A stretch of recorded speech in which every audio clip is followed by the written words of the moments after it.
सध्या कांय तेंप सरकारी नोकर भरती आसचिना म्हूण घेतिल्ली भुमिका सरकाराक दुसरेच दिसा बदलची पडली। डिसेंबर सावन जायराती आनी जानेवारी सावन नोकर भरती सुरू जातली म्हूण मुख्यमंत्र्यान माहिती दिल्या। 5,500 सरकारी रेग्युलर जॉब पायपलायनीत। मुख्यमंत्री मनोहर पर्रीकारान दिली मंत्र्यांक माहिती। डिसेंबरा सावन नोकऱ्यांच्यो जाहिराती येतल्यो। सगळ्या खात्यांचें विश्लेशण चालू आसा। जानेवारी सावन रिक्रुटमेंट सुरू जातली।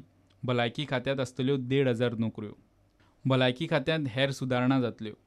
वेंचणुकेचे आचारसंहितेक लागून मोटरसायकल अँब्युलन्साक वगत जालो। 8 नव्यो अँब्युलन्सी घेतल्या। इक्विपमेंट घेवप चालू आसा। 55 दोतोरां कडेन बॉण्ड सायन करून 3 मुखेल हॉस्पिटलांनी डिप्लॉय करतले। हाऊस किपिंगा सारकेले नवे कॉन्त्रात करतले। कोट्यांनी रुपया मोडून हॉस्पिटलांतल्या किचनांनी हायजेनीक क्वॉलिटी जेवण मेळना। सरकारी हॉस्पिटलांतलीं किचनां आउटसोर्स करपाचो निर्णय सरकारान घेतला। 24 वरां चलपी फार्मासी आसतल्यो। DDSSY कार्ड फार्मासीत चलतले। सुपर स्पेशालिटी ब्लॉका खातीर ऑक्टोबरांत टेंडर काडलां। Bureau report prudent.